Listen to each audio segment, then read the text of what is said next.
வணக்கம், நான் சிவா பேசுகிறேன். இது எங்களுடைய முக்திநாத் யாத்திரை 2வது நாள் ப்ரோக்ராம் ஆகும். இன்றைக்கு காலையில் நாங்கள் காத்மாண்டுலேருந்து போக்ரா வந்தோம். போக்ராவில் ஹோட்டல் குயின்ஸ் பார்க்கில் ஸ்டே பண்ணிக்கிறோம்.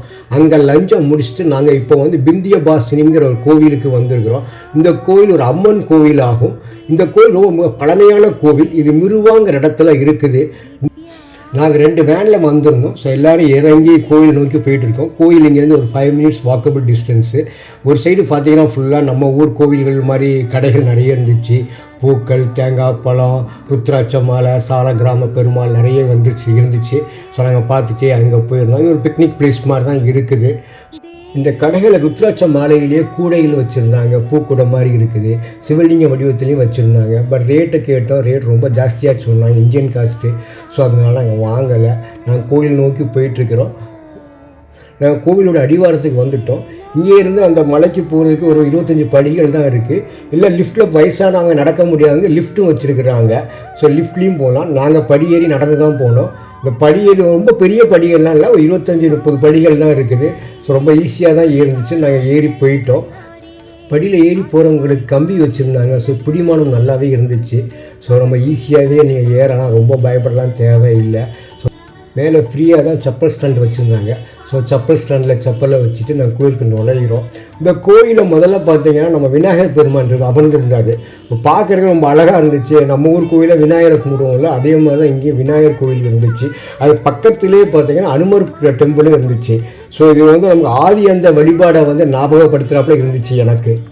இந்த விநாயகர் கோவில் கோயில் வளைஞ்ச உடனே இருக்குது. இது இங்கே கணேஷ் மந்திர்னு சொல்கிறாங்க. அது பக்கத்திலே அனுமான் மந்திர். இந்த அனுமான் மந்திர் பார்த்திங்கன்னா செந்தூரம் பூசி ரொம்ப அழகாக கதத்தை வச்சுட்டு இருந்தார். நம்ம ஊர் கோவில் எல்லாம் மணியை மேலே தொங்க விட்டுருப்பாங்க. பட் இங்கே உள்ள கோவிலில் பார்த்திங்கன்னா மணிக்குன்னு தனியாக ஒரு ஃப்ரேம் வச்சு அதில் மணியை தொங்க விட்டுருந்தாங்க. ஸோ சின்ன குழந்தைங்க வயசானவங்க வர மணியை அடிச்சுக்கலாம். ஸோ அது ஒரு டிஃப்ரெண்டான ஒரு அனுபவமாக இருந்துச்சு நேபாளில். ஏன்னா மற்ற இடத்துல நான் அதை பார்க்கல, இங்கே இந்த ஊரில் தான் அதை பார்க்குறேன் இது. ஸோ நாங்கள் அந்த கோவில் சுற்றி பார்த்துட்ருக்குறோம். பெரிய கோவில் மாதிரி தான் தெரியுது. ஸோ எங்கள் கூட வந்தவங்களும் எல்லாருமே வரிசையாக ஒவ்வொரு கோவிலுக்காக போயிட்டுருக்குறாங்க. ஸோ இது பார்க்குறதுக்கு ஒரு அழகான ஒரு ரம்மியமான பிளேஸாக இருந்துச்சு.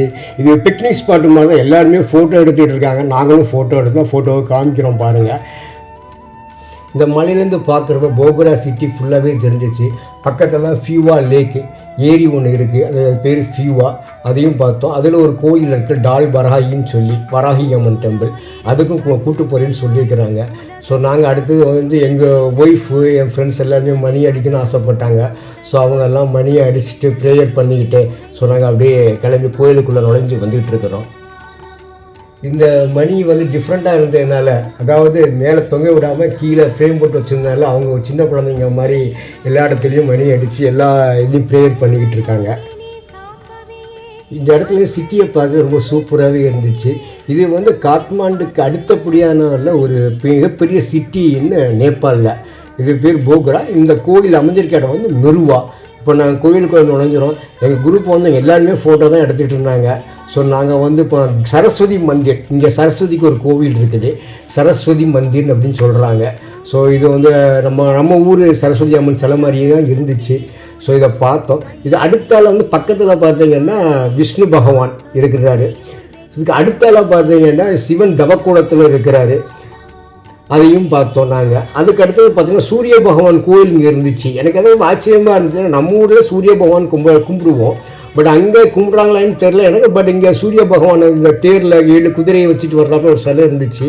அதுக்கு லோக்கல் பீப்புளெலாம் அதுக்கு பொட்டு வச்சு பூஜை பண்ணிகிட்டு இருந்தாங்க. அதையும் பார்த்தோம் நாங்கள். பார்த்துட்டு நாங்கள் கோயிலுக்குள்ளே நுழையிறோம். கோயில் பிரகாரம் நல்லா பெருசாக விசாலமாகவே இருந்துச்சு. கோயிலை சுற்றி பார்த்தீங்கன்னா அந்த போக்ரா நகரம் ஃபுல்லாகவே தெரியுது.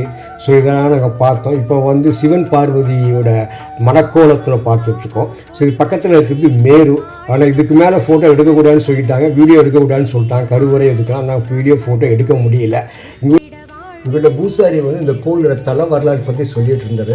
அது புராண காலத்தில் காஸ்கிங் ஒரு இடத்துல ஒரு ராஜா ஒரு கனவு கண்டாராம். அது கனவில் பகவதி அம்மனுக்கு ஒரு கோயில் எடுக்கணும், அதனால் சிலையை விந்தியாஞ்சல், அது இப்போ உத்தரப்பிரதேச நகரத்துலேருந்து எட்டு வரணும்னு சொல்லியிருக்கிறாரு. ஸோ அங்கே போய் அவருடைய மக்கள் போய் எடுத்துகிட்டு வந்துட்டு இருக்கிறாங்க. வர்ற வழியில் இந்த நைட்டு இந்த இடத்துல தங்கியிருக்கிறாங்க. சிலையை கீழே வச்சுருக்கிறாங்க. சிலை திரும்ப எடுக்க முடியல. ஸோ அதனால் ராஜா வந்து சொல்லிட்டாராம், இந்த இடத்துல கோவில் கட்டிருங்க அப்படின்னு சொல்லிட்டாராம். ஸோ பிந்தியாங்கிறது ஒரு அம்மன். அது வந்து என்ன சொல்கிறாங்கன்னா பகவதியோட அவதாரங்க உருவங்களில் ஒன்று அப்படின்னு சொல்கிறாங்க. ஸோ பாசினி அப்படின்னா அந்த இடத்துல வசிக்கிறவ. இங்குள்ள மக்கள் வந்து இந்த தேவியை வேறு மாதிரி சொல்கிறாங்க. அதாவது வசுதேவர் மற்றும் தேவிக்கு பிறந்த 8வது குழந்தையான கிருஷ்ண பகவானுக்கு மாற்றம் செய்யப்பட்ட குழந்தை. அதாவது கம்சன் வந்து 8வது குழந்தையான கிருஷ்ணனை வந்து கொல்லுன்னு நினைக்கிறாரு.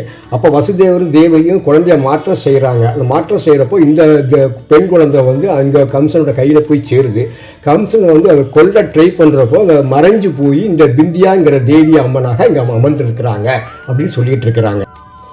ஸோ எங்கள் குரூப் மெம்பர் 22 பேருக்கும் இந்த பிந்தியபாசினி அம்மனையும் சிவனையும் தரிசித்த சந்தோஷத்தில் நாங்கள் வந்து கிளம்பி அடுத்தால புத்தேஸ்வர் மகாதேவ்னு சொல்லி ஒரு பாதாளத்தில் இருக்கிற சிவனை போய் பார்க்க போகிறோம். ஸோ உங்களையும் கூப்பிட்டு போகிறோம், பாருங்கள். இப்போ நாங்கள் எல்லாருமே வந்து ஃபோட்டோ எடுத்துக்கிட்டோம். இந்த ஃபோட்டோஸ் கொஞ்சம் 1 2 உங்களுக்கு நான் காட்டுறேன். அடுத்த வீடியோவில் சந்திப்போம். நன்றி, வணக்கம்.